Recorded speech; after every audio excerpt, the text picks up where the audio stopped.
अस्सलाम वालेकुम नाजरीन, मैं हूं नईम हसन और आप देख रहे हैं मेरा यूट्यूब चैनल। उम्मीद करता हूं आप लोग खैरियत से होंगे। इसहाक डार साहब वतन वापस पहुंच चुके हैं।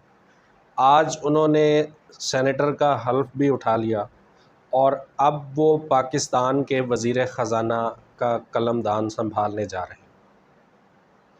इसहाक डार के बारे में कहा जा रहा था कि मईशत उनसे बेहतर कोई नहीं चला सकता, और अब नून लीग उनको मैदान में लाई है ताकि इस मईशत को बिल्कुल ठीक कर दिया जाए।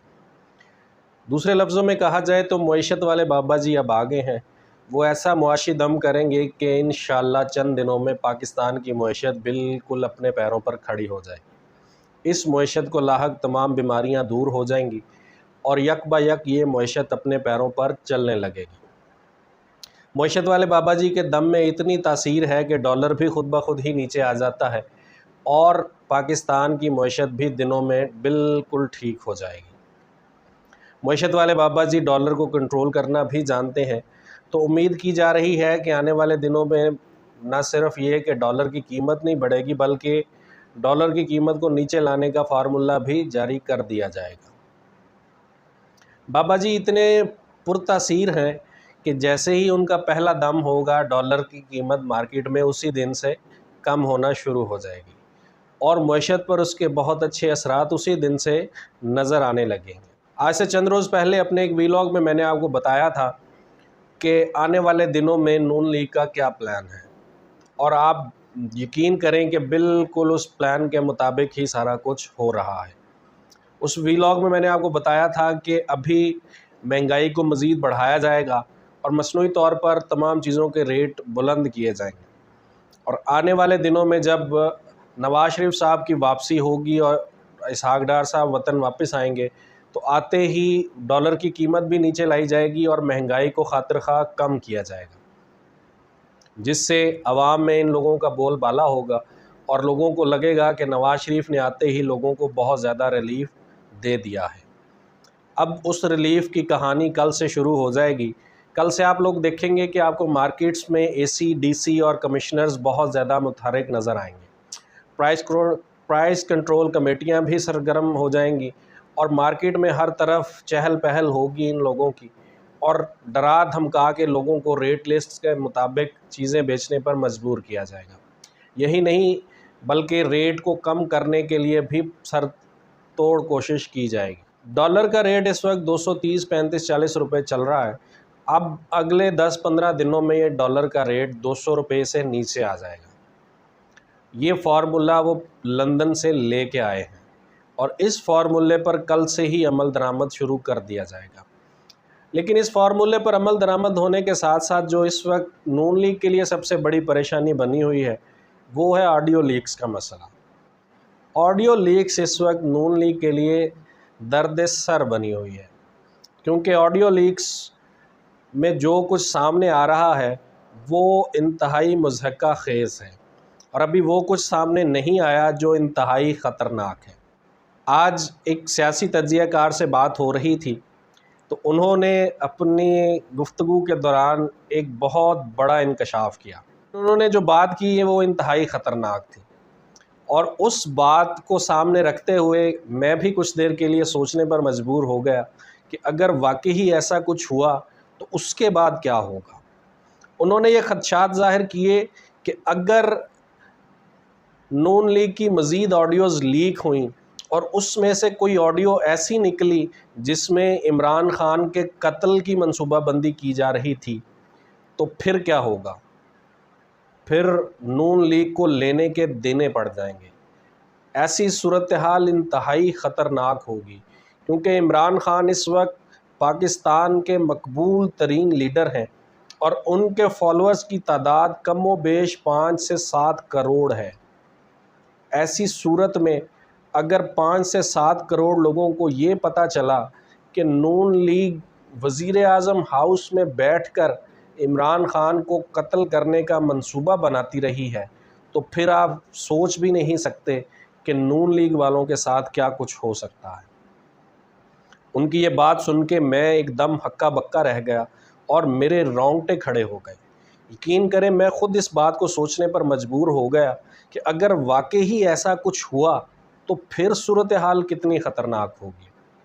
اور تو اور ان لوگوں نے ہیکرز کے ساتھ مذاکرات کرنے کی بھرپور کوشش کی، انہیں بہت بڑی رقوم کی پیشکش بھی کی، یہ بھی مبینہ طور پر کہا جا رہا ہے، لیکن ہیکرز نے مبینہ طور پر ان کی پیشکش کو رد کر دیا ہے اور جمعے کی ڈیڈ لائن دی ہے۔ جمعے کو رات 9:30 پر مزید آڈیوز لیک کرنے کا کہا ہے۔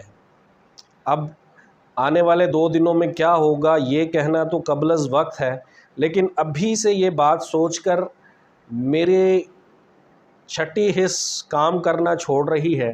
اگر ایسا کچھ اس آڈیو لیکس میں نکل آیا جو ان موصوف نے خدشات کا اظہار کیا ہے، تو پھر یہ بات میری سمجھ سے بھی بالاتر ہے کہ اس کے بعد کیا ہوگا، اس کے بعد عوام کو روکنا کیسے ممکن ہوگا، اور عوام اگر مشتعل ہوئی تو پھر پاکستان میں کیا صورتحال ہوگی۔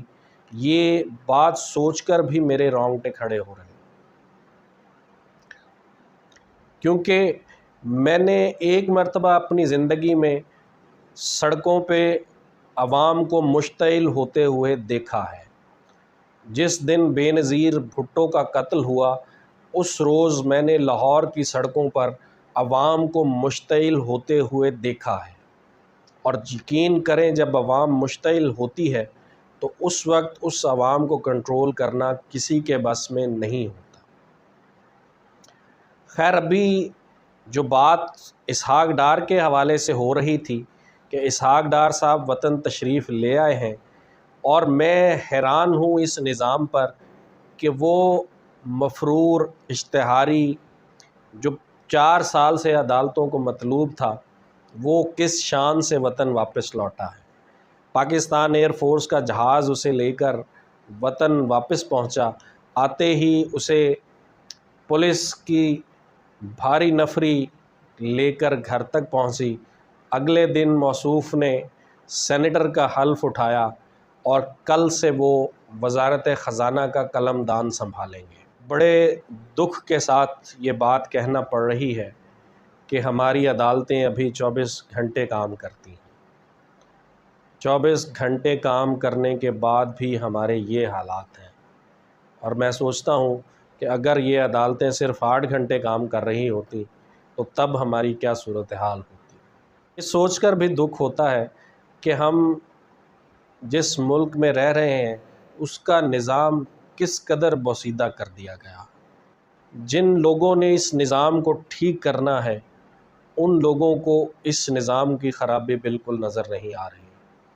وہ لوگ لمبی تان کر سوئے ہوئے ہیں، اور کہا یہ جاتا ہے کہ سویا ہوا ضمیر جگانا مردے کو زندہ کرنے کے مترادف ہوتا ہے۔ اسحاق ڈار کا وطن واپس آنا اور وزیر خزانہ کی کرسی پر بیٹھنا، یہ اس ملک کے نظام کے منہ پر زوردار تمانچہ ہے۔ وہ زوردار تمانچہ ہے جو اسحاق ڈار نے آتے ہی اس ملک کے نظام کے منہ پر رسید کیا ہے، اور اس نے برملا اس بات کو ثابت کیا ہے کہ کوئی ان کا کچھ نہیں بگاڑ سکتا۔ اسٹیبلشمنٹ ہو، عدلیہ ہو، ادارے ہوں، کوئی ان کے خلاف کچھ نہیں کر سکتا۔ یہ لوگ ایڑی چوٹی کا زور بھی لگا لیں لیکن ان کا بال بھی بھیگا نہیں کر سکتے۔ وہ موصوف جن پر منی لانڈرنگ کا الزام ہے، جن پر اربوں روپے کی منی لانڈرنگ کے الزامات ہیں، جن پر بہت دیر سے کیسز چل رہے ہیں، جن کو عدالتوں نے اشتہاری قرار دے رکھا تھا، اب وہ اس ملک کے خزانے کے وارث ہوں گے۔ اب اس ملک کا خزانہ ان کے کنٹرول میں ہوگا۔ وہ جہاں چاہیں گے ملک کا خزانہ وہیں صرف ہوگا، اور جہاں نہیں چاہیں گے وہاں ہرگز نہیں ہوگا۔ اس سے زیادہ اور مذاق اس عوام کے ساتھ کیا ہو سکتا تھا؟ لیکن میرے ملک کی عوام اتنی بھولی ہے کہ وہ اس کے باوجود بھی ان لوگوں کے جھانسوں میں آ جائے گی۔ اب بھی بہت سے لوگ ایسے ہیں جو ان لوگوں کے جلسوں میں جائیں گے، جو ان کی گاڑیوں کے پیچھے بھاگیں گے، جو ان کے جلسوں میں بریانی کے ڈبے کھائیں گے، جو ان سے 2-2 3-3 ہزار روپیہ لے کر ووٹ دیں گے، اس بات کو بالائے طاق رکھ کر کہ انہی لوگوں نے ان کے حقوق سلب کیے ہیں، انہی لوگوں نے ان کے حقوق چھینے ہیں۔ جب تک یہ لوگ اقتدار میں رہیں گے عام آدمی کو اس کے حقوق ملنا انتہائی ناگزیر ہے۔ اب تک کے لیے اتنا ہی، اپنا بہت خیال رکھیے گا، اللہ حافظ۔